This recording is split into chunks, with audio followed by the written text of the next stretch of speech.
हमारे last lecture के अंदर हमने यूनिट नंबर 2 को स्टार्ट किया था एंड यूनिट नंबर 2 के अंदर हमने ऑलमोस्ट 10 पेजेस कवर किए थे। हमने ये फिनिश किया था इम्प्लाइड जो यहाँ पे जनरल ड्यूटीज़ है, फिर म्यूचुअल एजेंसी वाले पॉइंट्स को हमने यहाँ पे पढ़ा था।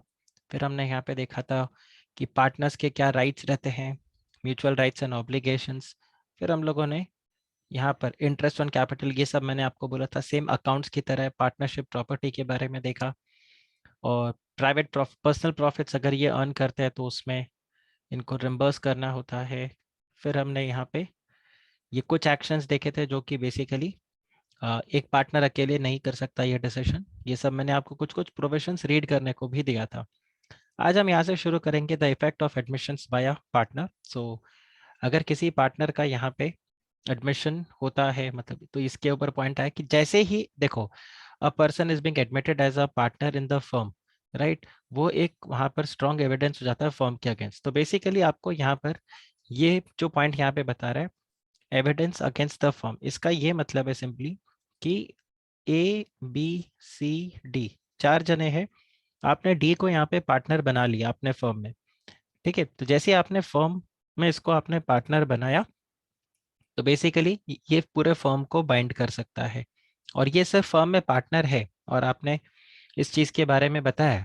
या फिर बेसिकली यहाँ पे देखो दो वर्ड है, एन एडमिशन और दूसरा यहाँ पे क्या है, representation made by a partner concerning the affair of the firm is the evidence against the firm. तो यहाँ पर जो पार्टनर है, बट अगेन किसमें, इन the ordinary course of business.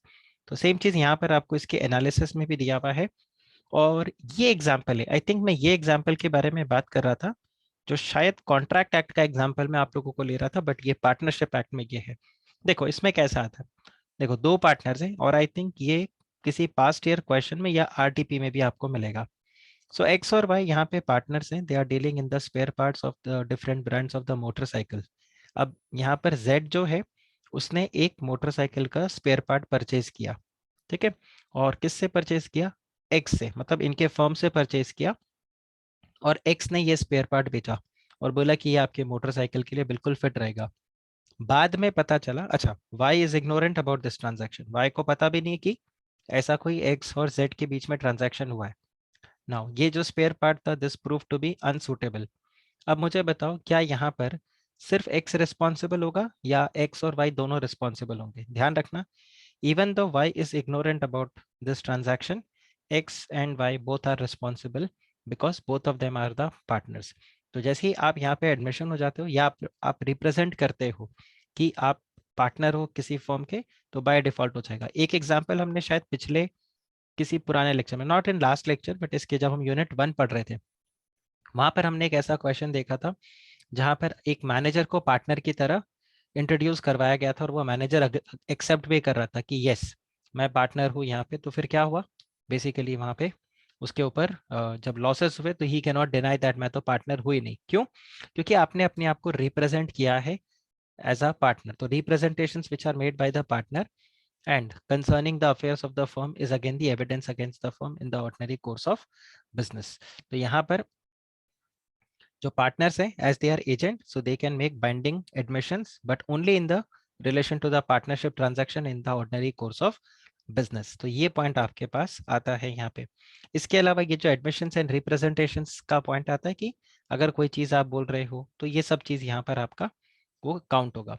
फिर आता है effect of notice to the acting partner. अब यहाँ पर क्या हो गया कि जो नोटिस है to the acting partner who habitually acts in the business, okay, of the business relating to the affairs of the firm operates as a notice to him except in case of fraud on the firm committed by or with the consent of that particular partner। अब इसका क्या मतलब हुआ, इसका मतलब हुआ है कोई थर्ड पर्सन है, यहाँ पे आप एग्जांपल लो ए बी सी डी है, ई को यहाँ पे E is a third party, E को कोई इंटीमेशन देना था इस पूरे फर्म को। ई ने क्या किया, ई ने इंटीमेशन दिया सिर्फ डी को। तो आपने अगर डी को इंटीमेशन दिया है, this itself is what that you have given the intimation to the entire firm. तो ऐसा नहीं कि आपको ए बी सी डी या किसी को जाके बताना है, बस ऑब्वियसली यहाँ पर ये देखना चाहिए जो यहाँ पर काम करता हो एक्टिव पार्टनर को आपने दिया। तो ये वही पॉइंट आपको दिखाया that notice to a partner, ठीक है, who will give this notice, this notice will be given by a third party who habitually acts in the business of the firm of any matter relating to the affairs of the firm operates as notice to the firm except in the case of fraud. अगर fraud वगैरह है तो बात अलग है, उस partner के consent से आपने कुछ फ्रॉड किया या किसी और थर्ड पर्सन ने फ्रॉड किया तो बात अलग है। देखो जैसे कि यहाँ पर आप ये example low, PQR are the partners in the business for the purchase and sale of second hand goods.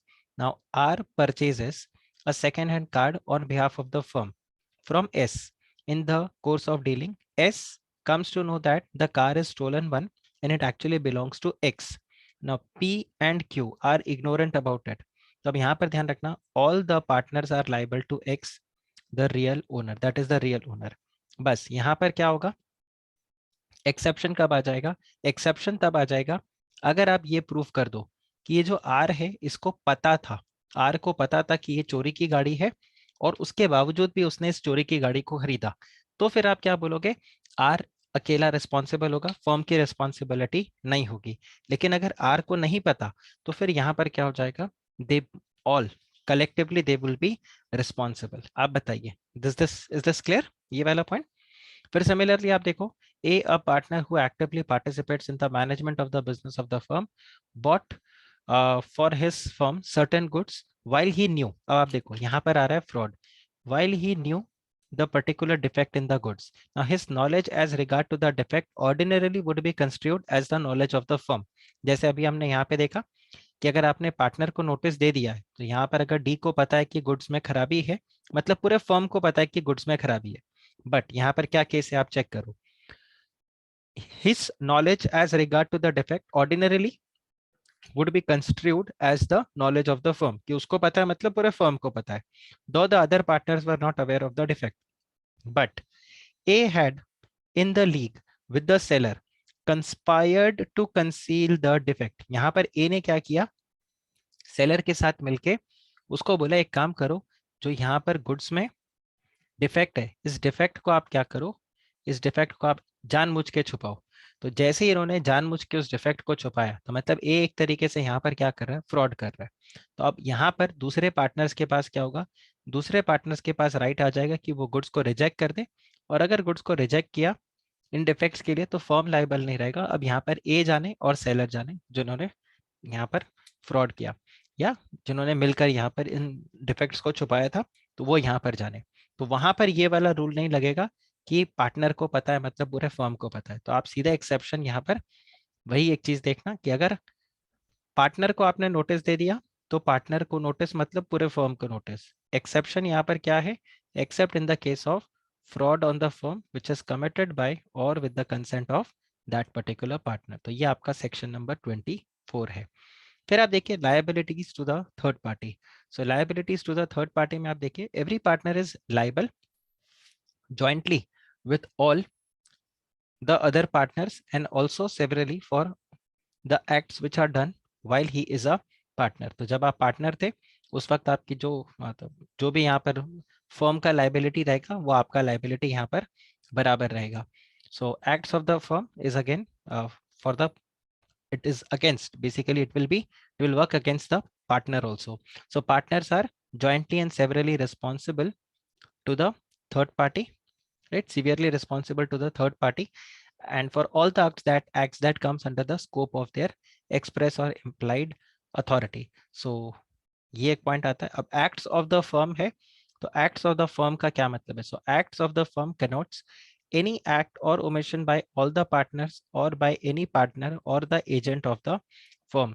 तो A B C D, D ने कुछ किया तो ए बी सी ये नहीं बोल सकते डी ने किया। जैसे अभी हमने ये मोटरसाइकिल वाला देखा था एक्स और वाई, तो वहां पर वाई ये नहीं बोल सकता that I am ignorant, Y because एक दूसरे के लिए they are jointly and severally responsible. या इसके अलावा आप यहाँ पर देखो certain persons were found to have been partners in a firm when the acts constituting an infringement of trademark. अब infringement of trademark का क्या मतलब होता है कि किसी का ट्रेडमार्क है, ठीक है, और उस ट्रेडमार्क को मैं यूज कर रहा हूँ तो उसको हम क्या बोलते हैं, इन्फ्रिंजमेंट। अब यूज कैसे कर रहा हूँ, बिना उसके परमिशन के। सपोज करो मैं एक नई टी शर्ट का ब्रांड निकालता हूँ और वहां पर ये नाइकी वाला टिक लगा देता हूँ, ठीक है, और उसको इस तरह से करके मैं ब्रांडिंग करता हूँ एंड मैं जैसे मैं कोई बर्गर बेचता हूँ और बर्गर के अंदर मैं ऐसे एम लगा के ऐसे बर्गर बेचता हूँ, एम बर्गर, और मैं यहाँ पे एम का ट्रेडमार्क वगैरह यूज कर रहा हूँ, ये नाइकी का स्वूश जिसको हम बोलते हैं टिक मार्क, मैं ये यूज कर रहा हूँ, तो इसको बोलते हैं infringement of trademark.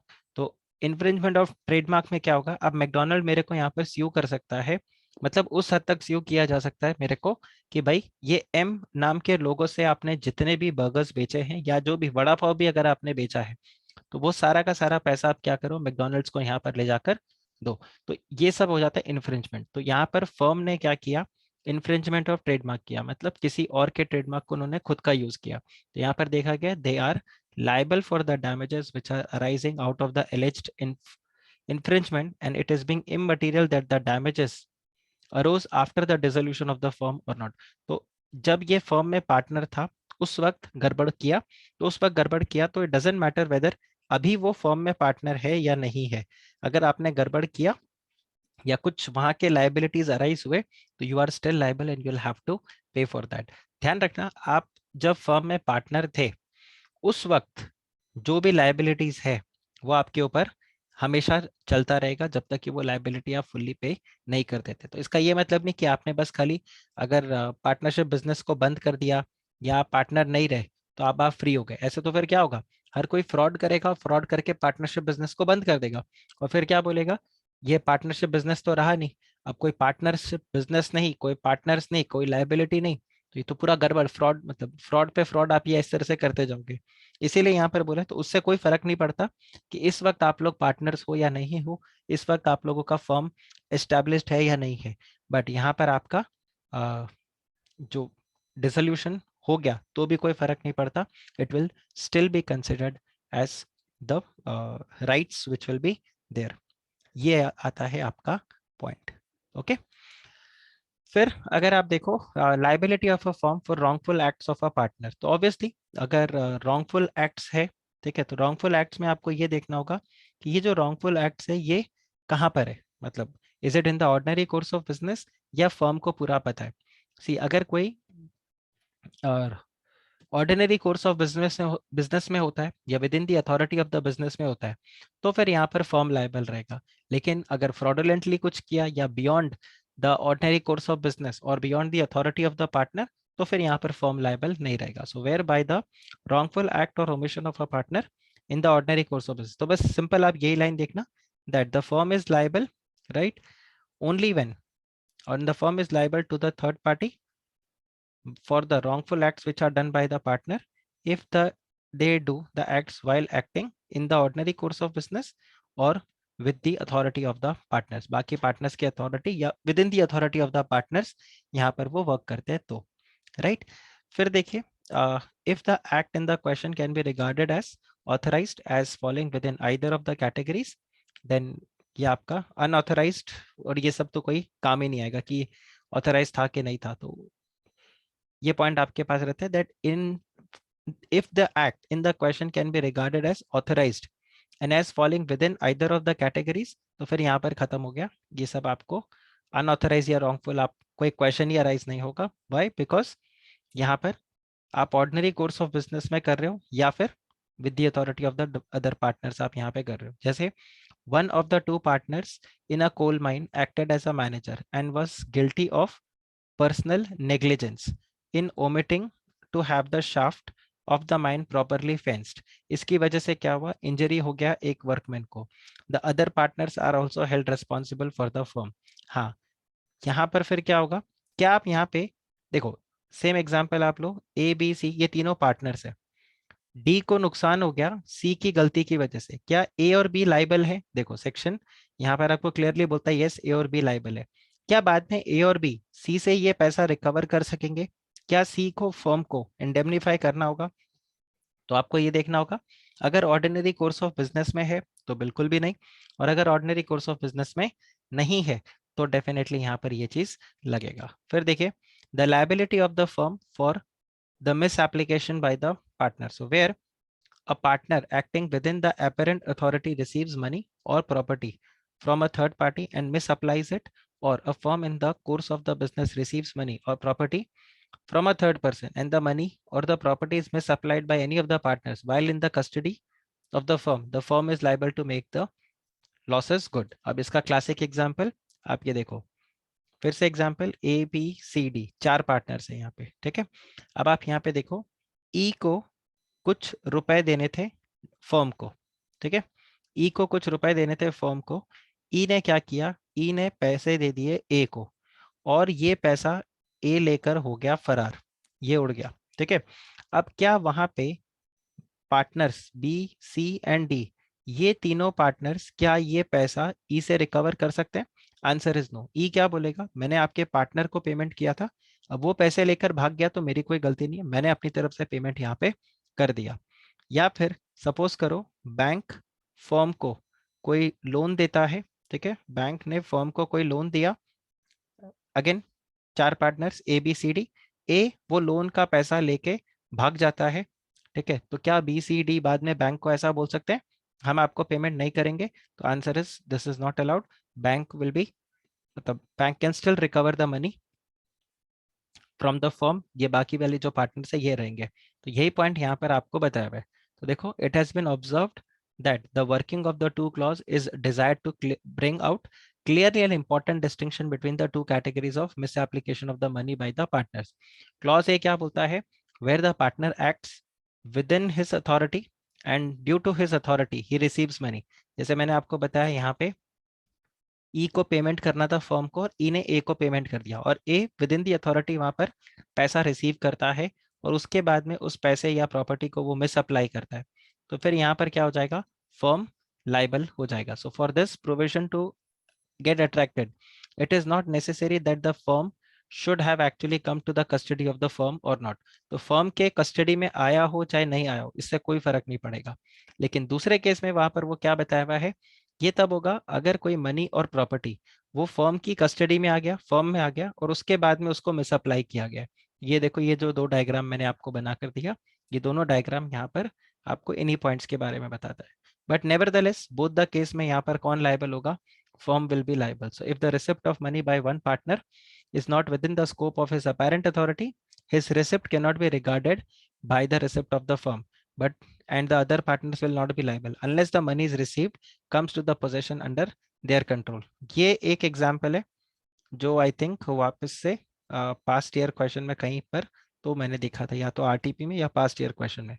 So A B सी ये तीनों क्या है, पार्टनर्स है, और इन्होंने जगह ली है फॉर कार पार्किंग। पी यहाँ पर क्या करता है, P stands his car in the parking place, but A sold out the car to the stranger.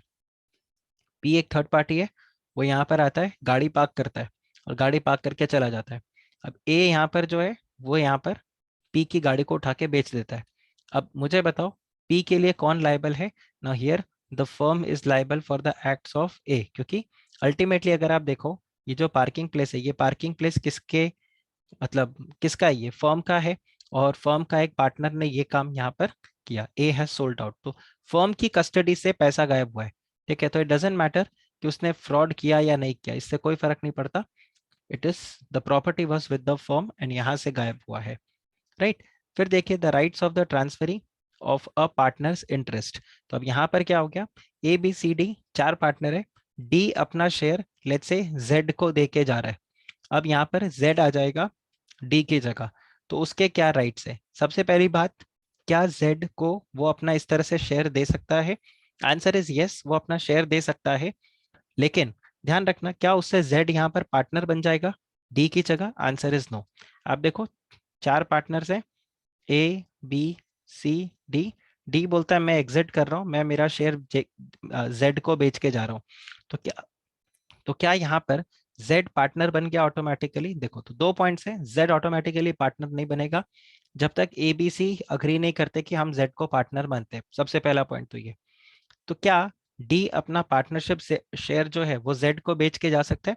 Answer is yes. D यहाँ पर क्या बोलेगा, मेरी जगह अब यहाँ पर जो भी प्रॉफिट्स वगैरह है वो किसके होंगे, वो Z के होंगे, तो कोई दिक्कत नहीं है। क्या इससे Z को books of accounts day to day business में पार्टिसिपेट करने को मिलेगा?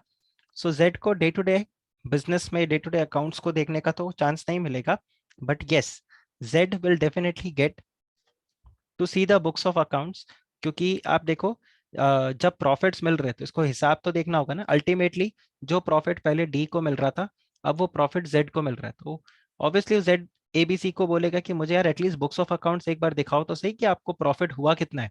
आपको प्रॉफिट अगर उतना हुआ है तो अकॉर्डिंगली फिर वो प्रॉफिट शेयरिंग यहाँ पर होगा। So same thing is given here, that are partner by a transfer of his interest in the firm either absolute or by mortgage। तो या तो मैंने अपना पूरा का पूरा शेयर एक्चुअल में बेच दिया, या फिर मैंने किसी के पास यहाँ पर क्या किया है, गिरवी रखवाया है, और by creation by him of a charge in on such interest do not entitle, very very important, ध्यान रखना, it does not entitle the transferee during the continuance of the firm to interfere in the course of the business or to require or to inspect the books of accounts of the firm। लेकिन यहाँ पर किस चीज का entitlement उसको मिल जाता है, but entitles the transferee only to receive the share of the profits and the transferee shall accept the accounts which are agreed by the partners। तो ये आपके पास आ जाता है। और अगर फर्म यहाँ पर डिसॉल्व हो गया तो जैसे बाकी पार्टनर्स को पैसे मिलेंगे, इसको भी बिल्कुल वैसे ही पार्टनर यहाँ पे मिल जाएगा। And as per the accounts which is prepared as on the date of dissolution। तो simple, a share in a partnership is like any other thing, it is a property, but the partnership relation is based on mutual confidence। तो ये point आप ध्यान रखना, ये बहुत अच्छा sentence यहाँ पर मॉड्यूल में लिखा हुआ है कि जो पार्टनरशिप में आपका शेयर है, ठीक है, वो क्या है, वो एक प्रॉपर्टी है। तो उस प्रॉपर्टी को आप बेच सकते हो, जैसे आप बाकी अपना घर, एसेट्स बाकी जैसे बेच सकते हो, बिल्कुल वैसे ही आप पार्टनरशिप के अंदर भी अपना शेयर बेच सकते हो। बट क्या आप अपने वो पार्टनरशिप रिलेशन को भी बेच सकोगे? Answer is no. Partnership relation क्यों नहीं बेच सकते? बिकॉज वो इंपॉर्टेंट है किसके लिए, मतलब इसके लिए सबसे इंपॉर्टेंट क्या है, म्यूचुअल कॉन्फिडेंस। तो अगर आप में आपस में कोई कॉन्फिडेंस नहीं है तो आप यहाँ पर उन एसेट्स को, बेसिकली इस पार्टनरशिप प्रॉपर्टी को नहीं बेच सकते। ठीक है, तो यहाँ पर क्या होगा, जिसको भी आपने असाइन किया है, the assignee of the partner's interest by sale or by mortgage or by otherwise cannot enjoy the same rights and privileges of the original partner। The rights of the transferee दो parts में split किया इन्होंने, एक तो during the continuance of the partnership और दूसरा आपको बताया हुआ है on the dissolution of the firm. So on the continuance of the partnership he is not entitled to, ध्यान रखना, not entitled to interfere in the conduct of the business, require the books of accounts or also inspect the books of accounts। he is only entitled to receive the share of profits, that's it। ठीक है, and he is bound to accept the profits which are agreed by the partners। basically he cannot challenge the accounts।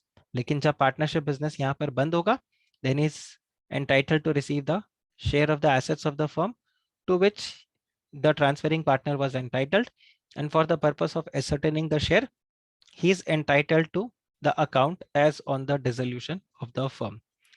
और ऐसा ये simple सा point है, ये section 31 के अंदर यहाँ पर क्लियरली बताया हुआ है कि आप अपनी मर्जी से किसी को भी यहाँ पर पार्टनर नहीं बना सकते। सो देखो आगे जैसे बताया हुआ है कि no person can be introduced as a partner in a firm without the consent of all the partners। so a partner cannot, basically आप जस्ट अपना, से कंपनी के अंदर होता है, कंपनी में आप अपना शेयर बेच के किसी और को यहाँ पे ओनर बना सकते हो, बट लिमिटेड लायबिलिटी पार्टनरशिप में ऐसा नहीं होता कि आप अपना शेयर बेच के, पार्टनरशिप बेच के, शेयर बेच के किसी और को यहाँ पे कंपनी में या पार्टनरशिप फर्म के अंदर आप उसको एक पार्टनर बना लो, राइट। नेक्स्ट आपके पास आता है the minors who are admitted for the benefit of the partnership. तो सिंपल दो पॉइंट है, एक तरीके से अगर आप देखो तो क्या माइनर को पार्टनर बनाया जा सकता है? Answer is no. By the way exam के लिए ये वाला जो पॉइंट है this is very very important. आप एक सिंपल सिनेरियो देखो, क्या एक माइनर को पार्टनर बनाया जा सकता है? पहला पॉइंट है answer is no, because minor is not competent to enter into contract.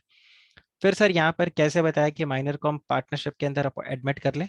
देखो पार्टनरशिप के अंदर आपको उसको अगर एडमिट करना है तो आप उसको एडमिट कर सकते हो, but you can admit the person only for the benefits of the partnership. ठीक है, तो अगर सिर्फ प्रॉफिट्स है और आपने पार्टनर को बोला कि देखो आप लॉसेस के लिए लायबल नहीं रहोगे, प्रॉफिट्स आए तो जरूर हम आपको पैसे पकड़ा देंगे, लेकिन अगर लॉसेस हुए तो आप लायबल नहीं हो। तो क्या ऐसा हम अकाउंट्स रख सकते हैं, इस तरह का अग्रीमेंट? आंसर इज यस, आप इस टाइप का अग्रीमेंट रख सकते हो कि आप किसी को एडमिट करते हो only for the benefit of the partnership.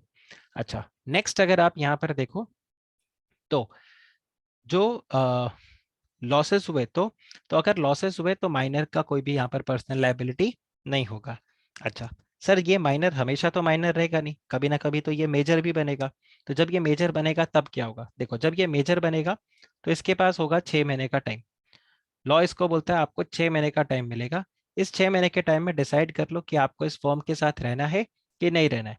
अगर आपको इस फॉर्म के साथ रहना है, ठीक है, अगर आपको इस फॉर्म के साथ रहना है तो फिर आप कंटिन्यू करो, आप इस पार्टनरशिप अग्रीमेंट को रेटिफाई करोगे। और अगर आप 6 महीने तक इसके लिए कोई भी एक्शन नहीं लेते कि आप पार्टनरशिप बिजनेस में हो या नहीं हो, then in this case basically यहाँ पर क्या होगा, you will be automatically made liable, and फिर आप सारे लॉसेस के लिए भी लाइबल रहोगे और आपको ऑटोमेटिकली यहाँ पर एज पार्टनर एडमिट कर लिया जाएगा। तो आपके पास बेसिकली मेजोरिटी अटेन करने के बाद 6 महीने का टाइम होता है, जब आप डिसाइड कर सकते हो कि आप इस पार्टनरशिप बिजनेस में रहना चाहते हो या नहीं रहना चाहते। Basically you want to ratify this partnership और नॉट। सो आप पार्टनर, तो इसका एक काम करते हैं, हम एक्सप्लेनेशन पार्ट में ही जाते हैं। तो आप यहाँ पे देखो, minor can not be made bound by a contract because minor's contract is what? It is void, and it is not merely voidable, it's void. So a partner cannot become the partner in a partnership firm because the partnership is formed based on the contract. But हम partner को जहाँ minor को जहाँ पर partner नहीं बना सकते, but he can be admitted for the benefits of the partnership.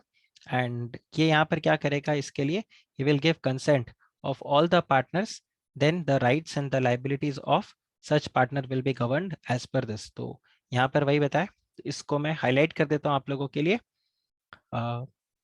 A minor cannot become the partner of a firm because partnership is formed as a contract। और आपको ये पता है कि माइनर के साथ अगर आप कॉन्ट्रैक्ट करते हो तो वो कॉन्ट्रैक्ट क्या है? void। दो a minor can be made, so he cannot be made as a partner in the firm, but nevertheless ये green color से देख रहा हूँ, he nevertheless can be admitted for the benefits of the partnership। और इसके लिए उसको क्या करना पड़ेगा? This has to be done and it can be done only with the consent of all the partners.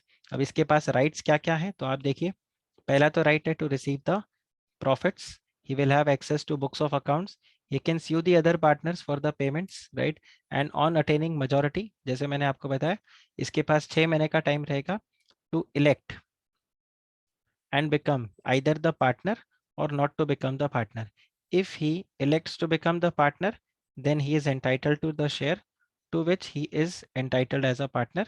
And if he does not, then his share is not liable to any acts of the firm which is done after the public notice। तो ध्यान रखना, जब तक 6 महीने का वो नहीं होता, मतलब एट मेजोरिटी होने के बाद जब तक वो पब्लिक नोटिस नहीं देता, तो वो 6 महीने का जो टाइम पीरियड है, वो 6 महीने का टाइम पीरियड से, यहाँ पर वो माइनर था, यहाँ पर वो बन गया मेजर, यहाँ पर मैं बोलता हूँ वो 18 ईयर्स का हो गया।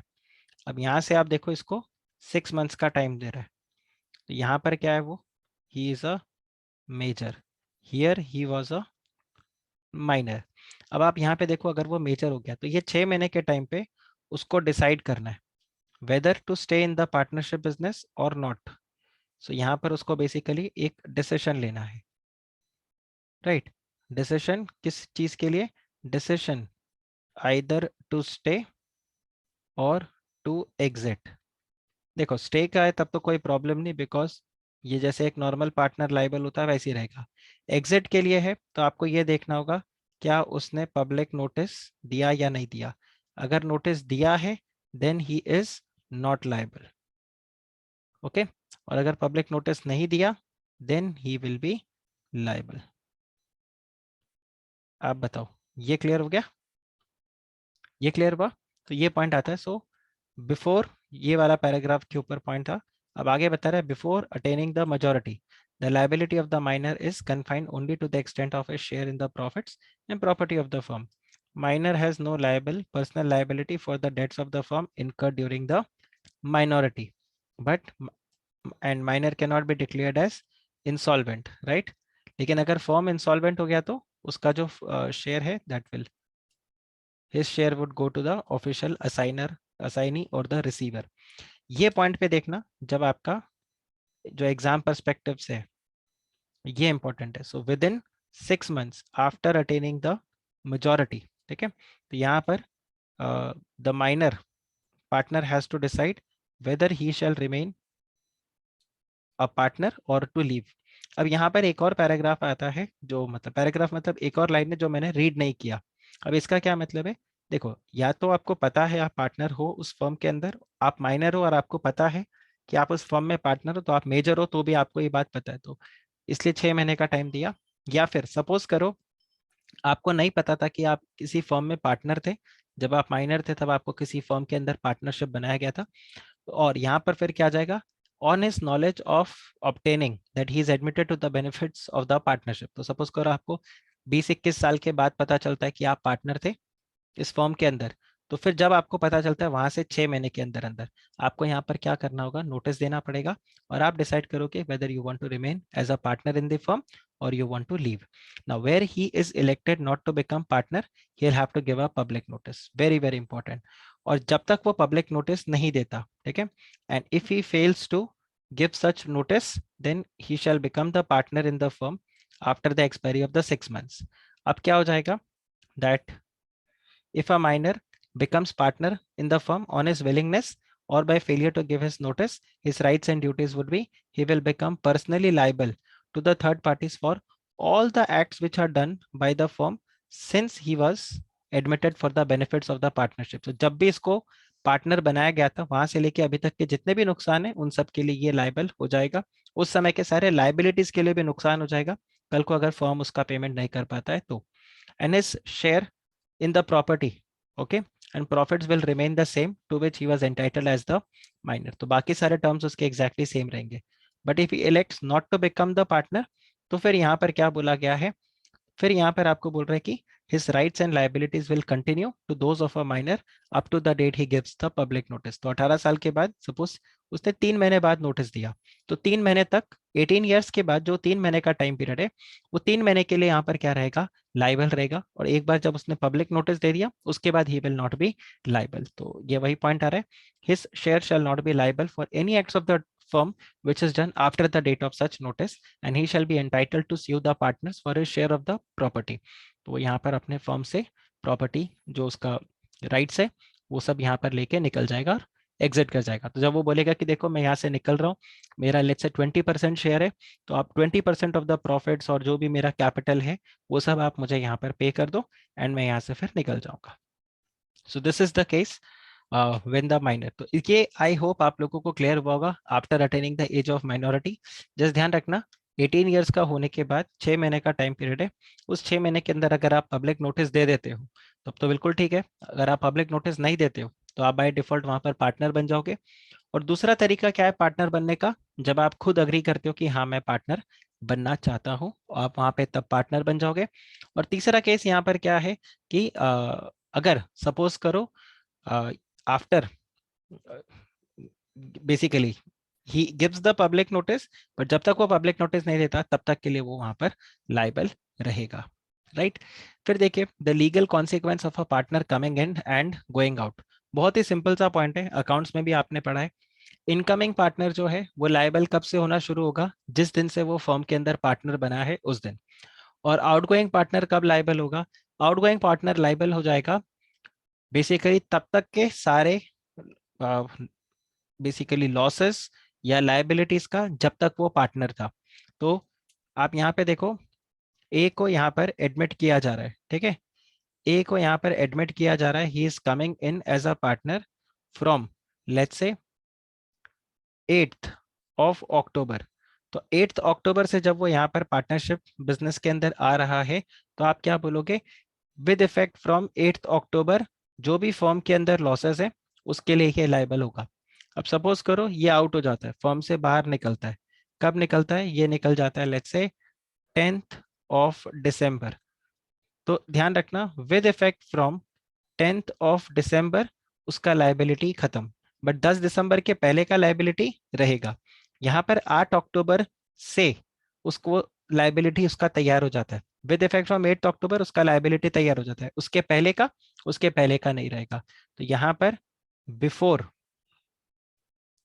बिफोर लाइबिलिटी बिफोर 8 अक्टूबर नहीं है, लेकिन लाइबिलिटी आफ्टर 8 अक्टूबर यस वो रहेगा, ठीक है। और इसके लिए उल्टा हो जाएगा, क्या वो 10 दिसंबर के पहले वाले सारे एक्ट्स के लिए लायबल है? यस। और after 10 December, answer is no. तो ये पॉइंट आपको मेरे को डिस्कस करना था। आई होप आपको ये चीज समझ में आया होगा।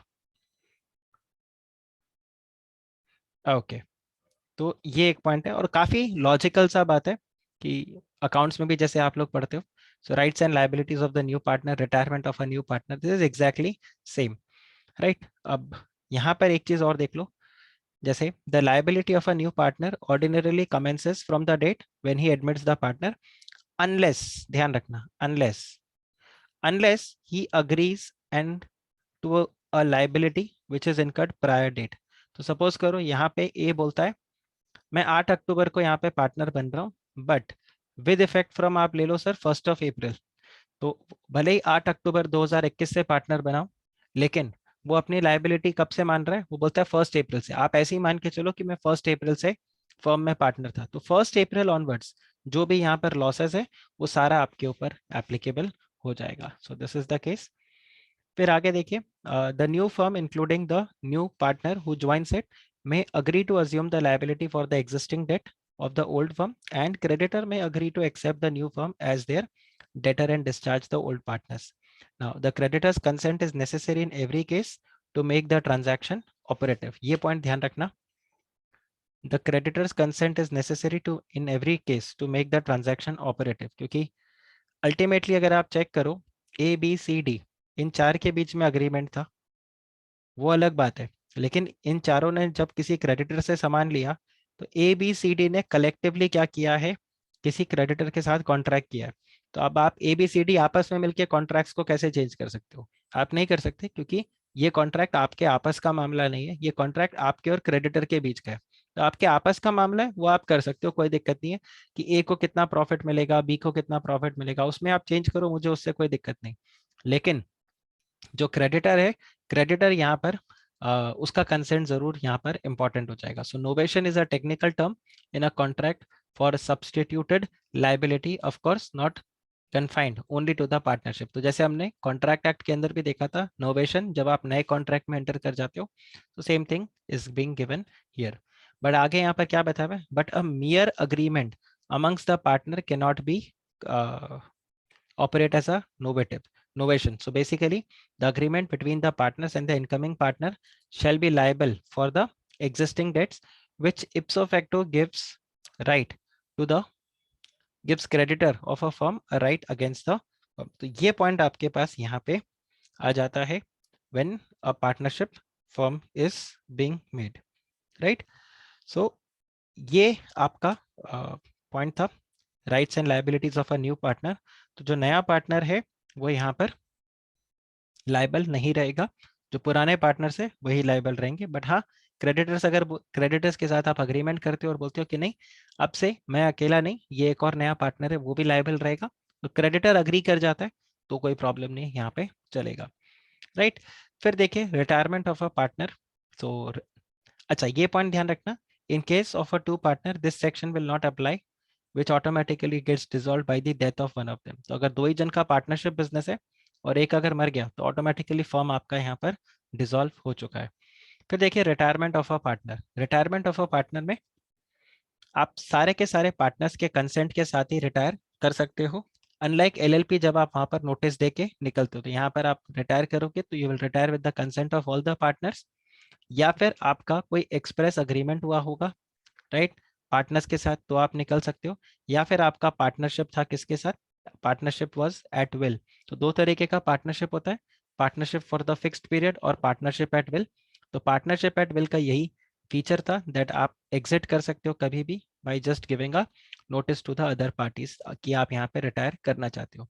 सो a retiring partner may be discharge from any liability to any third person for the acts of the firm done before his retirement by the agreement made by him and with such third party and the part, uh, partners of the reconstituted firm, and such agreement may be implied by the course of the dealing between the third party and the reconstituted firm after he had the knowledge of the retirement। तो इसका क्या मतलब हो गया कि जब एक partner retire होता है तो आप दो तरीके से उसको कर सकते हो। आप पार्टनर को बोलते हो चलो अब आप रिटायर हो चुके हो, तीन पार्टनर्स थे यहाँ पे, let's say A B and C, C retire हो गया।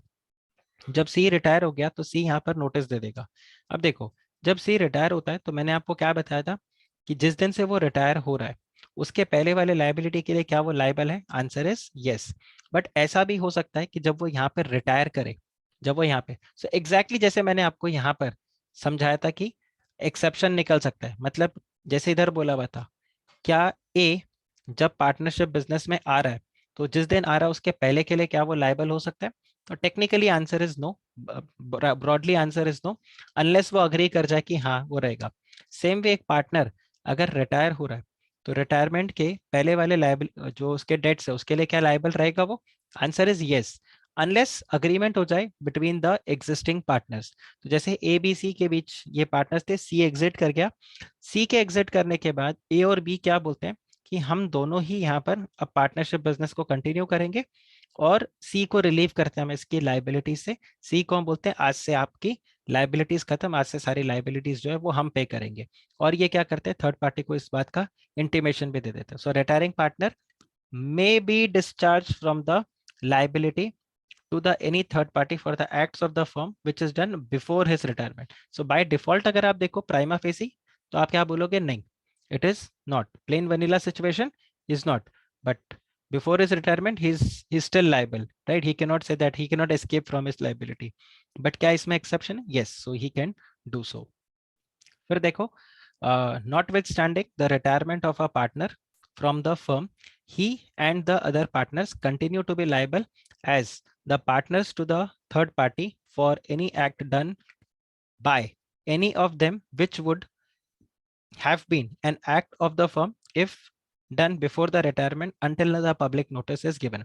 तो वो रिटायर हो गया, ठीक है, वो रिटायर हो गया लेकिन उसने कोई पब्लिक नोटिस नहीं दिया। सी यहाँ वाले केस में क्या हो गया, उसने कोई पब्लिक नोटिस नहीं दिया। तो जब तक वो पब्लिक नोटिस नहीं देता तो फिर वहां पर पूरा का पूरा जो फर्म का लाइबिलिटी है वो इस रिटायरिंग पार्टनर का भी लाइबिलिटी रहेगा। उसको ध्यान रखना है कि उसको नोटिस देना जरूरी है। अगर वो पब्लिक नोटिस नहीं दे रहा है तो वो अपनी लाइबिलिटी से निकल नहीं सकता। हाँ, लेकिन अगर थर्ड पार्टी को पता है, थर्ड पार्टी को पता है कि ये पार्टनर नहीं रहा और फिर भी वो ट्रांजैक्शन कर रहा है, तब यहाँ पर वो लायबल, सी को लायबल नहीं ठहरा सकता। लेकिन अगर जो थर्ड पार्टी उसको पता ही नहीं कि सी यहाँ से पार्टनरशिप बिजनेस से निकल चुका है, then in that case he can hold the other partners or basically even the C as liable for that. So a partner is said to retire when he ceases to be the member of a firm without bringing an end to the subsisting relationship between the other partners. बहुत ही important line, सी यहाँ से निकल रहा है इसका ये मतलब नहीं है फर्म बंद हो रहा है, ए और बी कंटिन्यू कर रहे हैं, अभी भी हम पार्टनरशिप बिजनेस को चलाएंगे। तो यही वो लाइन है that A and B, a partner is said to retire when he ceases to be the member but without bringing an end to the relation which is subsisting between the other members or between the firm. Now the term does not cover where a partner withdraws from a firm by dissolving it. ठीक है, तो ये ध्यान रखना, dissolve अगर वो बोल दे firm को बंद करके मैं बाहर जाऊंगा, तब तो फिर वो क्या हो गया, डिसोल्यूशन हो गया, राइट? फिर वो रिटायरमेंट नहीं। रिटायरमेंट क्या होता है, जब आप सिर्फ आप ही जा रहे हो, पूरा फर्म नहीं जा रहा, right? So which should be properly referred as dissolution and that is not retirement. आगे देखिए, retirement of a firm does not dissolve the firm. Simple सा पॉइंट है, retirement of a partner from a firm does not dissolve the firm, ये point ध्यान रखना। और अगर इसके ऊपर क्वेश्चन आ गया, सी ऐसा आ सकता है आपको, आपको ये क्वेश्चन दे देगा, ये स्टेटमेंट दे देगा, और ये स्टेटमेंट देने के बाद वो बोलेगा कमेंट, और 5 मार्क का क्वेश्चन आपको पूछ सकता है वो। अगर पूछे तो फिर आप यहाँ पर सेक्शन 32 का पूरा एनालिसिस दोगे। अब यहाँ पर देखो, आपको केस लॉ भी बताया। कई बार स्टूडेंट्स अभी भी मेरे को पूछते हैं, जबकि मैंने बिल्कुल लेक्चर के स्टार्ट में भी बता दिया था कि आपको केस लॉस का नाम कोई ऐसा मैंडेटरी नहीं कि आपको याद रखना जरूरी है।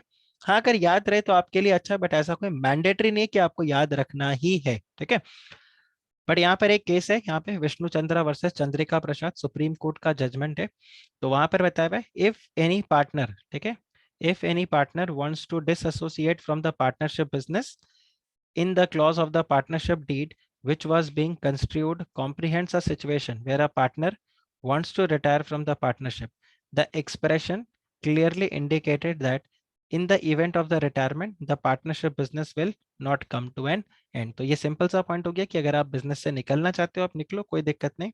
बाकी सब तो बस बेसिकली ये दोनों पैराग्राफ जो है ये किस चीज के ऊपर एम्फोसिस डाल रहा है, that dissolution and retirement both are different. So you cannot say dissolution is retirement. Okay.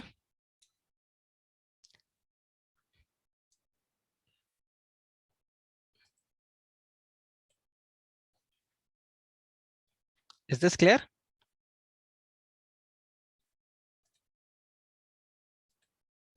Is this clear?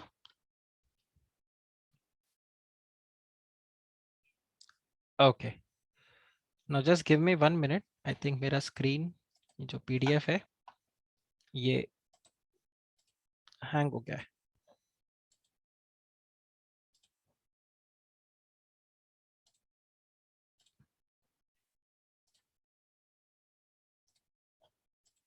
Just 1 minute.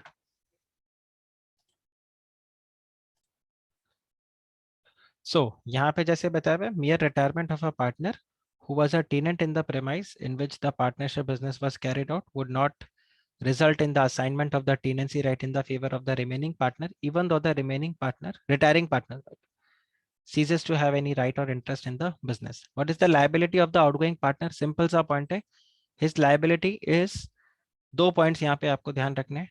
He will be liable for all the debts before his, all the liabilities which the firm had before his retirement. एक point तो ये, और दूसरा point आपको ये ध्यान रखना है that he will not be liable after his retirement if he gives the public notice. Until he gives the public notice, he will still remain as the partner of the firm and he will be considered as a partner of the firm and he will be liable to the third party. जैसे बताया है, a retiring partner continues to be liable to the third party for the acts of the done which is done after his retirement until public notice of his retirement has been given either by himself or by giving it to any other or given by any other partner. But the retired partner will not be liable to any third party if the latter deals with the firm without the knowledge that the former was a partner. मतलब देखो A, B, C, D ये चार partners थे. D firm से कर गया retire और उसने नहीं दिया कोई भी पब्लिक नोटिस, उसने नोटिस नहीं दिया. ठीक है. अब आप यहाँ पे देखो, जब उसने नोटिस नहीं दिया, अब आपके पास यहाँ पे दो प्राणी हैं, एक है पी और एक है आर. पी ऑलरेडी फर्म के साथ ट्रेड बहुत सालों से कर रहा था और पी को पता था कि डी यहाँ पर पार्टनर है, लेकिन उसे ये नहीं पता कि वो रिटायर हो गया क्योंकि उसने कोई पब्लिक नोटिस नहीं दिया. पी इस फर्म के साथ कोई ट्रांजैक्शन करता है और फिर फर्म पे नहीं कर पाती है. क्या पी ये अमाउंट डी से रिकवर कर पाएगा? आंसर इज यस, इवन तो उसके रिटायरमेंट के बाद हुआ, बट क्योंकि उसने पब्लिक नोटिस नहीं दिया तो पी ये अमाउंट डी से रिकवर कर सकता है. ठीक है. लेकिन आर एक नया क्लाइंट है इनका. ठीक है, एक नया सप्लायर है और आर इस फर्म को गुड सप्लाई करता है. अच्छा, उसको पता भी नहीं है डी एग्जिस्ट करता है कि नहीं करता है. वो आज तक किससे मिला है सर? वो ए से मिला है, वो बी से मिला है, वो सी से मिला है, उसको नहीं पता डी नाम का कोई पार्टनर भी है और यहाँ पर लाइबिलिटी अराइज हो जाता है. तो क्या आर यहाँ पे डी से पैसा रिकवर कर सकता है? Answer is no. So the liability of a retired partner to the third party continues. अच्छा सॉरी, ये वाला पैराग्राफ को मैं फिर से आपको रीड करके बता देता हूँ. That a retiring partner continues to be liable to the third party for the acts of the firm after his retirement until the public notice of his retirement have been given either by himself or by any of the partner. ये वाला point आप ध्यान रखना फिर, that but the retired partner will not be liable to any third party if the latter मतलब जो third party है deals with the firm, in this case R deals with the firm without the knowledge that the former was a partner. तो R को पता ही नहीं है D नाम का कोई पार्टनर था भी, तो अब यहाँ पर वो बेसिकली लाइबल नहीं ठहरा सकता. The liability of the partner of a retiring partner of a third party continues until the public notice has been given, और पब्लिक नोटिस के बाद यहाँ पर चला जाएगा. और if the partnership is at will, तो यहाँ पर the partner will give the notice in writing to all the partners कि वो यहाँ से निकलना चाहते हैं. That would be deemed relieved without going to the public notice in this effect. ध्यान रखना, ये आपके लिए एक एक्सेप्शन आ गया. तो पार्टनरशिप एट विल अगर है तो आप स्ट्रेट अवे इस तरह से काम कर सकते हो.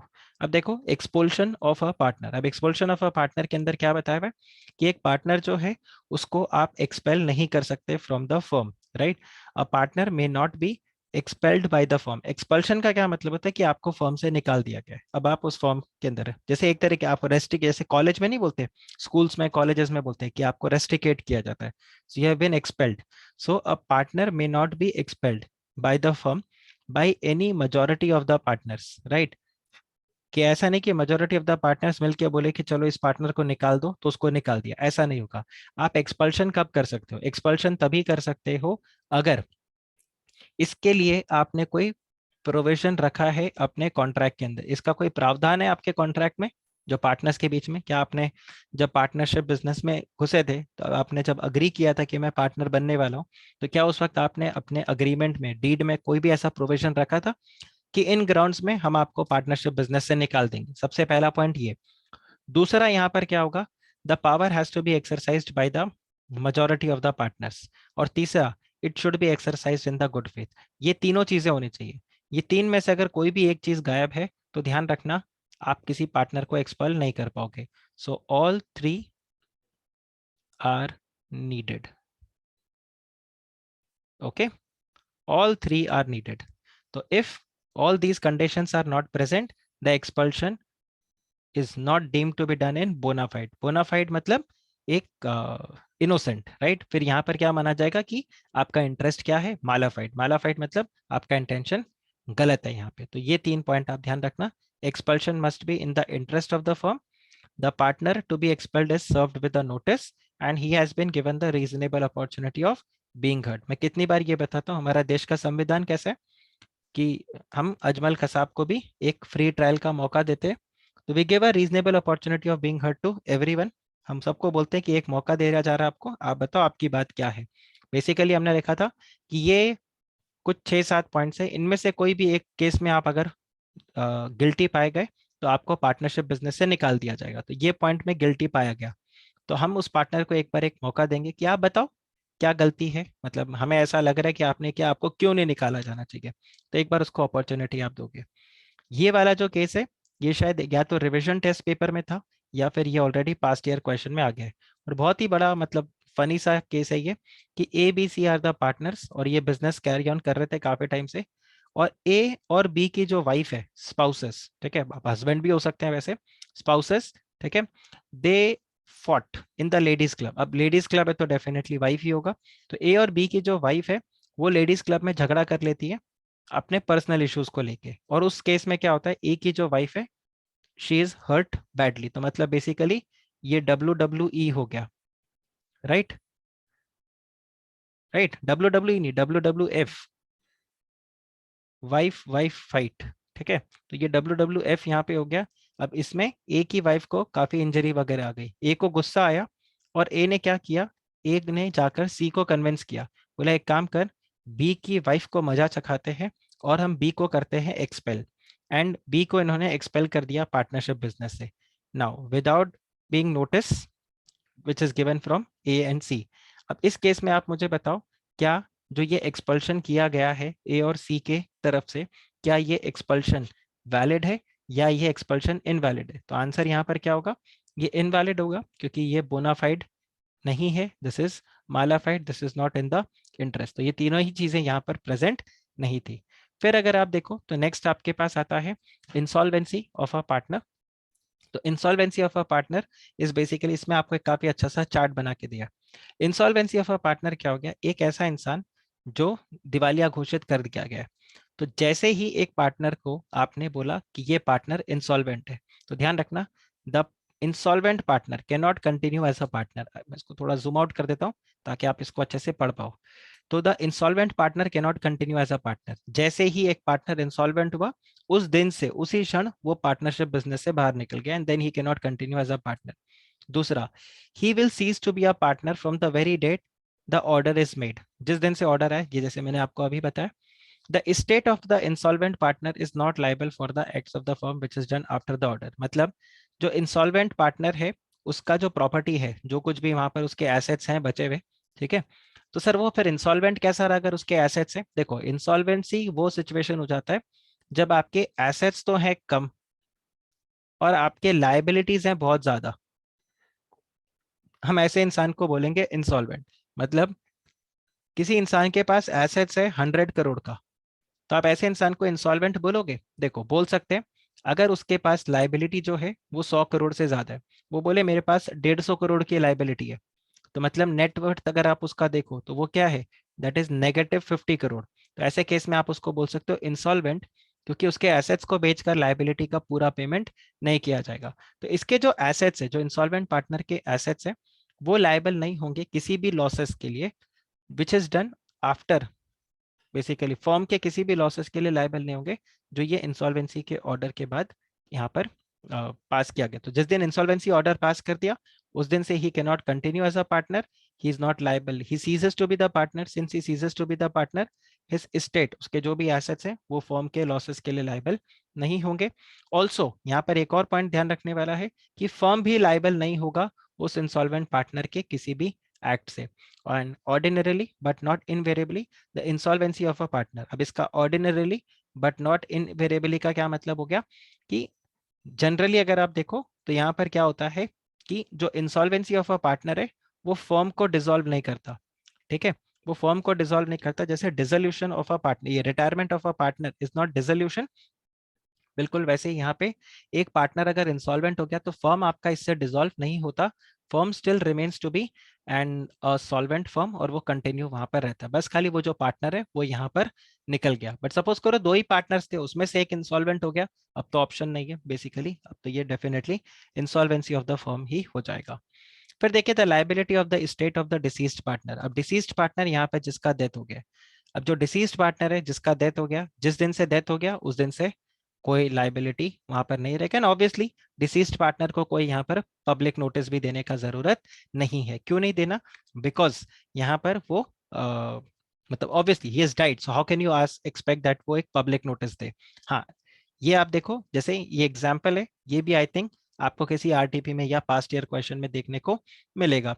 So it says that x was a partner in a firm and the firm order goods in X lifetime, but the delivery of the goods was made after the X death. Now, in this case, X estate would not be liable. Why? क्योंकि ये जो date था, भले ही order दे दिया गया हो जब वो जिंदा था, लेकिन डिलीवरी कब हुआ गुड्स का? उसके डेथ के बाद। सो वहां पर जो डेट है, जो क्रेडिटर है, वो कब क्रिएट बनता है? वो आप ऑर्डर प्लेस करते हो तब आप क्रेडिटर या डेटर का रिलेशन आ जाता है, या जब वो गुड्स को डिलीवर करते हैं? तो प्राइमरीली जब गुड्स को वहां पर डिलीवर किया जाता है उसके बाद। तो यहाँ पर वही होगा कि जो क्रेडिटर है, the creditor can have only a personal decree against the surviving partner. अब डिक्री का क्या मतलब होता है कि आप कोर्ट से ऑर्डर लेके आते हो कि इससे वसूली लो, मतलब एक तो होता है आप खुद वसूली करने के लिए जाते हो, वो इलीगल माना जाता है। मतलब तमीज से अगर वसूली कर रहे हो तब तो बात अलग है, कि आप एक प्रॉपर ईमेल के थ्रू या मेल के थ्रू या आप नोटिस दे रहे हो उनको, तो बात अलग है। पर आप मारपीट करके अगर जबरदस्ती पैसा ले रहे हो तो वो दैट इज नॉट अलाउड। तो इन दैट केस अगर वो पर्सन आपको फिर भी पेमेंट नहीं कर रहा, बार बार नोटिस दे रहे हो, तो आप क्या करते हो? Then you go to the court, और कोर्ट से आप एक ऑर्डर लेके आते हो, अपने डेट को एस्टैब्लिश करते हो, और कोर्ट फिर उस इंसान को ऑर्डर करता है कि चलो पेमेंट करो। ठीक है, तो गौरव को अगर मेरे से पैसे लेने हैं फॉर एग्जाम्पल, तो गौरव यहाँ पर क्या करेगा? मैं अगर उसको पेमेंट नहीं कर रहा तो गौरव कोर्ट में जाएगा, गौरव अपने सारे एविडेंसेस को दिखाएगा कि देखो मैंने सर को ये अमाउंट दिया था, उसके बाद ये इस टाइम पर पे होना चाहिए था, सर आप पे नहीं कर रहे, जो भी फैक्ट्स है वो पूरा अपना दुखड़ा वहां पर गाएगा। और कोर्ट फिर यहाँ पर गौरव को बोलेगा ओके गौरव, हम तुम्हारे फेवर में एक ऑर्डर देते हैं और हम तुमको बोलते हैं कि तुम्हारे पास राइट है कि तुम जाके उससे पैसा पूरा रिकवरी करो, और आनंद तुमको हम बोलते हैं कि तुम अब गौरव को यहाँ पर पेमेंट करोगे। तो अब हम यहाँ पर क्या बोलेंगे? Gaurav has received a decree against me, right? So ये जो पर्सनल डिक्री है ये किसके अगेंस्ट जाएगा? Against the surviving partners and the firm. अब ध्यान रखना यहाँ पर the suit for the goods sold and delivered would not lie against the representative of the deceased partner, and this is because जब X जिंदा था उस टाइम पर ये कोई डेट अराइज हुआ नहीं था। इंपॉर्टेंट है, किसी पास्ट ईयर क्वेश्चन या आरटीपी में आपको ये देखने को मिलेगा। फिर आ जाता है यहाँ पे आई थिंक थोड़ा सा पार्ट है इसका। ठीक है, हम एक काम करते हैं, इसको फिर हम नेक्स्ट लेक्चर से कंटिन्यू करते हैं यहाँ से। आई थिंक नेक्स्ट लेक्चर में आपका जो पार्टनरशिप एक्ट है ये पूरा फिनिश हो जाएगा। मोस्ट प्रोबेबली नेक्स्ट लेक्चर में we will be through with your portion. ये जो आपका रजिस्ट्रेशन वाला पार्ट है ये इतना ज़्यादा कोई टेक्निकल नहीं है। So next lecture we will be through with the portion, और नहीं तो शायद इसके अलावा एक लेक्चर और मुझे लगे। तो मैक्स टू मैक्स 2 लेक्चर्स और आपका यहाँ पर पूरा पोर्शन कंप्लीट हो जाएगा। इस वीक में अगर आपका 1.5 आवर का लेक्चर होता तो शायद इसी वीक में आपका पूरा पोर्शन कंप्लीट हो जाता। But anyway, that's it for your today's lecture. Take care, bye bye.